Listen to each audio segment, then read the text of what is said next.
দেখো বন্ধুরা, বসিয়ে দিয়েছি কিন্তু ভাত। খুব ঠান্ডা পড়েছে বন্ধুরা আজকে আমাদের এখানে। বসিয়ে দিয়েছি ভাত। আর চলো কি কি রান্না হবে চলো দেখাই। দেখো বন্ধুরা, রান্না হবে কিন্তু দেখো নিয়ে আসছে আয়ের মাছ। আর মাছটা আমি ধুয়ে লবণ হলুদ একটু তেল মাখিয়ে নিলাম। তারপরে দেখো জিরা, সাদা জিরা, কাঁচা লঙ্কা বাটা আর 2-3টা লাল লঙ্কা বাটছি, এটা বেটে নিলাম। তারপরে করব হচ্ছে দেখো ফুলকপি আর আলু দিয়ে ভাজা করব।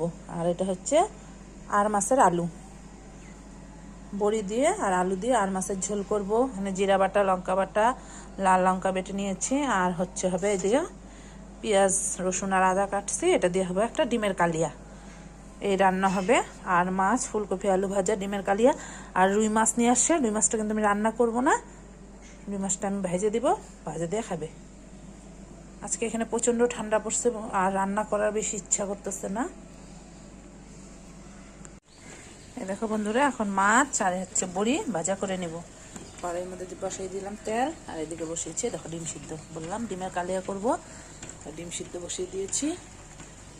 এদিকে মাছও ধুয়ে লবণ হলুদ তেল মাখিয়ে নিয়েছি, চলো ভেজে নিব। আগে বড়িটা ভেজে নিই।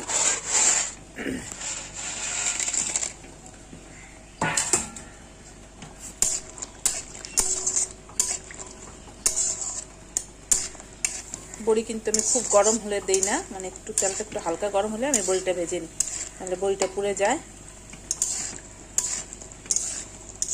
বড়িটা ভেজে নেব, তারপর মাছ ভাজবো। এই দেখো বন্ধুরা, বড়িগুলো কিন্তু আমি সুন্দর লাল লাল করে ভেজে নিলাম। এই বড়িগুলো কিন্তু আমি হাতে বানাইছি। দেখো এই বড়িগুলো কিন্তু আমি হাতে বানাইছি। যদি তোমরা কেউ দেখতে চাও আমাকে কমেন্টে বলবে, আমি এই বড়ি বানানোর রেসিপিটা তোমাদের দিয়ে দেব। চলো এখন মাছটা ভাজবো। মাছের তেল গরম হয়ে গেছে, এখন হলো ফাটাফাটির পালা। এই দেখো বন্ধুরা, ফাটাফাটি মাছ কিন্তু আমি ভেজে নিলাম, আরেকবার ভাজতে দিছি। এটা ভাজা হলে তারপর ঝোলটা করে নিব। এই দেখো বন্ধুরা, তেল কিন্তু বসিয়ে দিলাম, তেল গরম হয়ে গেল, দিয়ে দিব সাদা জিরা।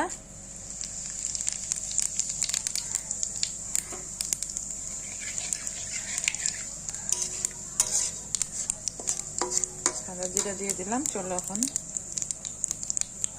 জিরাটা কালো হলে তারপর আমি আলু দিয়ে দেবো।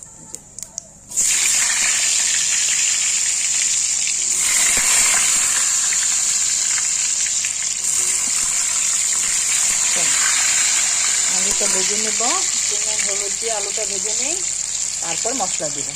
এখানে একটু নুন দিয়ে দেবো, জল অল্প একটু হলুদ, তারপর ভেজে নেব। তারপরে এই যে দেখো মশলা বেটে রেখেছি, মশলা দিব। মাছও ভাজা হয়ে গেছে, দেখো আমি কিন্তু ডিমগুলো ভেজে নিয়েছি। তারপরে মশলা দিয়ে দিব, আলুটা ভাজা করে নিয়ে মশলা দিয়ে দেবো। দেখো বন্ধুরা, আলুটা কিন্তু আমি লাল লাল করে ভাজা করে নিলাম। দেখো এখন জিরা বাটা, লঙ্কা বাটা, লাল লঙ্কা, কাঁচা লঙ্কা আর একটু জিরা বাটা দিয়ে দেবো। আর মাছে কিন্তু মশলা বেশি লাগে, তাই একটু মশলাটা বেশি করে বাটছি। চলো এখন কষবো, তারপর ঝোল দিব।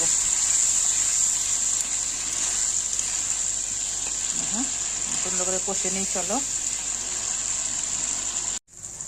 দেখো বন্ধুরা, মশলাটা কিন্তু প্রায় কষা কষা হলো। চলো একটু জল দিয়ে কষবো। এখন একটু জল দিলাম, একটু জল দিয়ে একটু কষে নিই, তারপরে ঝোল দিব।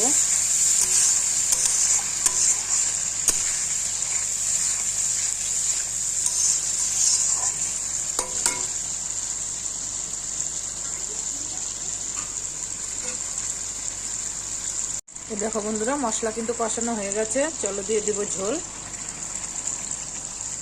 খুব বেশি জল দেবো না, অল্পই জল দেবো।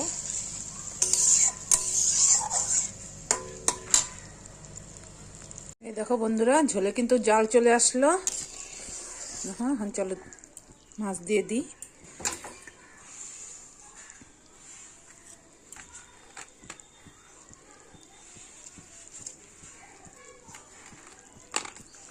দিয়ে দেবো মাছ।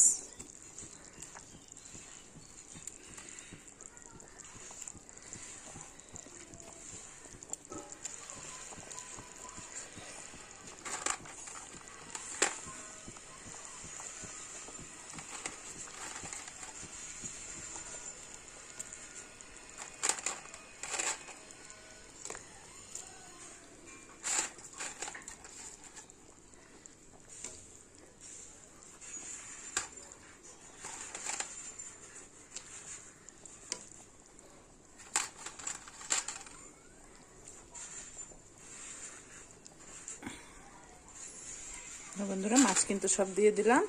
আর এই দেখো বড়িটা আছে, বড়িটা একটু কিছুক্ষণ পরে দিই, ঝোলটা একটু জাল হোক তারপর বড়িটা দিব। এই দেখো বন্ধুরা রান্না হয়ে গেল।